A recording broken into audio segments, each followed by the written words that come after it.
Okay, well, today I'm going to show you what it looks like, or bring you along with me to have a voiceover audition from home, which is what I do because I don't live in a big city anymore where I can go to an agent's office or an advertising facility. And they, in fact, don't even do that anymore. I think almost everybody has a at-home studio, which you can see mine. It's got clothes in it. It's a closet. That's my studio. Yeah, so I'm going to take you along. This is kind of cool. I'm going to show you and do my best because I only have two hands and one camera, but I'm going to show you what it's like. So first, I get an email from my agent and they tell me what it is. And sometimes it's animation. Sometimes it's a commercial. In this case, it's a commercial for, funny enough, this is like a airport, which is really weird. This is very interesting. Usually it's like a health bar or like, I don't know, a Netflix show. But this one is a voiceover for an airport, which would be so rad because and this airport I know I fly out of sometimes or fly through. So it'd be so cool if I'm like, oh my God, that's me. Like on the, not PA, but you know what I mean. So I print it out. I can't show you the copy. We call this copy. But it does tell me the direction, right? So it tells me what the music is. So in this case, they're like, think a certain period of music. And then they're saying, okay, here's their perfect person if they could book their favorite person. And they say Scarlett Johansson, which many people say is they're like, oh, if this client had millions of dollars, this is who they would book. I mean, who wouldn't book Scarlett? Okay. I would book Scarlett too. And I don't really sound exactly like Scarlett, but I can go there. I can try to sound a little bit like Scarlett. She's a little lower energy than me. She has less like facial expression. So if I try to find her posture and her kind of the way she holds her mouth, I may be able to sound a little bit more like Scarlett. So that's how I find the character or the voice. And then they're just, then there's the script, right? The audition script. And sometimes they want you to slate first. So that means you'll say your name. So I will, when I get in there, say, cricketleigh, and then you go into your audition. Most auditions don't want you to slate because it's coming from your agent and they already know who you are and your name is on the label. So I guess they don't need it. I don't know. But this one does want me to. And then there's the script itself. It looks like they're asking for me to read it twice through, 2 or 3 times.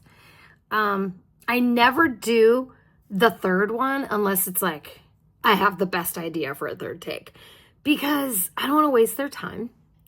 I don't want them to get burnt out on hearing my voice. If the first and second are different enough and my third idea is not different enough, I don't want to confuse them and throw in some jumbled third take, which can actually backfire and make them not like the first or second. So in this case, I have to read this more, and I'm so sorry you can't listen in because that's kind of part of the fun, but you can't because, it's top secret. But maybe I'll find something old. I have gobs and gobs and bins full of old copy, and I'll find something fun and do one of these with that so you can kind of come in the booth, hear it, and then hear the finished product. But in this case, I'll probably do 2 takes, and then I'll show you how I do it. This is my computer, and this is how I plug in. So I plug in here. This is my little interface. Here it is. You can see it. It's called a Focusrite Scarlett, and it's red, so it's Scarlett, and it's already turned on.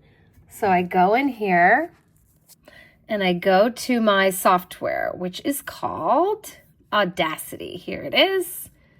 Here it is. And when I record, I press the record button. Looks like there's an error because I didn't set up correctly. So I go up here to settings and I rescan the devices because I just connected that Scarlett. I want to make sure I see it. Recording Scarlett. Perfect. And I'm going to play it back on my MacBook. I do have like way better speakers and sometimes I utilize them, but they're huge and they're really loud. And for this, my Mac is really good. It's pretty loud and I don't really need them. So it's ready to go. I'm going to press record. I'm going to bring you with me into the little studio. Here we go. Yeah, you get to see my closet. This is crazy. Okay, dogs out. Don't come in here, you guys. No. And here's what it looks like. This is my little stand. I kind of keep stuff like this. You can't see the copy, right? This is very glamorous, right? Thank God everything's put away. What do you think? Strangely enough, this does keep a lot of sound out. I do have some soundproofing that I can put and will be putting on these walls. But right now, this works pretty well. And so did these pieces. This popper here and then this piece here. So I set my script right here. So it's ready for me.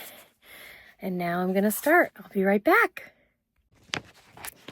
Okay, I just did 3 takes. I did one very Scarlett, a little seductive. I did one a little more modern, a little clipped, not as seductive, a little more like, a little more raspy. And then I actually found that I wanted to do one a little more like, because of the music style, which I can't talk about, I wanted to do one that I was listening to the music in my head behind it. And I was like, how would this person sound at a cocktail bar or whatever with this music? So I did a 3rd take and now we're going to listen. Well, I'm going to listen to them and see how they come out. And I can't bring you along for this, which is really sad. But I guess what I can tell you is this is how I do it. And it's, of course, really fun to bring you with me. What I'm learning from doing it this way, right? From having a home studio, is that it's really vulnerable, right? Because I don't have this like massive, fabulous, polished studio.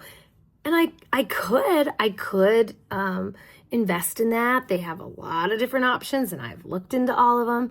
My husband's a contractor, so we were going to build me a really beautiful little studio in the basement, but my 19-year-old stepson moved in and he's there. And oh God, I cannot be down there with him there because, well, just imagine. It's not a good idea. He's going to be getting his own apartment this fall. And then, yes, maybe I could get my space back because there's a great little cutout, like a little room down there, and it'll be perfect for me. But until then, it's me in my closet, me and my jeans, my Ugg boots, my sweaters. So I guess what I'm learning is that I feel vulnerable because I have a less than perfect area to record. I sound probably less than perfect. And if I were to book a job, I can't really record here because it's not really perfect. The last 2 jobs I've booked, which are amazing, I have been so lucky, and they have booked me a studio, one in Detroit and one in Grand Rapids. So I've been so fortunate. But if it came down to where I would have to record here, I just have a lot of work to do. I'd have to figure it out. I could do it probably. I have the software, but it's just the brain splitting from, oh, I'm the talent and I'm trying to record a performance to, oh, hold on. Now I'm the tech. Now I'm the engineer. That's like really scary to me, like really terrifying. So that's what I'm figuring out because this career is a lot different than it used to be. Knowing that we are doing it from our homes, from our bedrooms, from our offices. Thanks for coming along with me and kind of getting a glimpse at my behind the scenes voiceover auditions.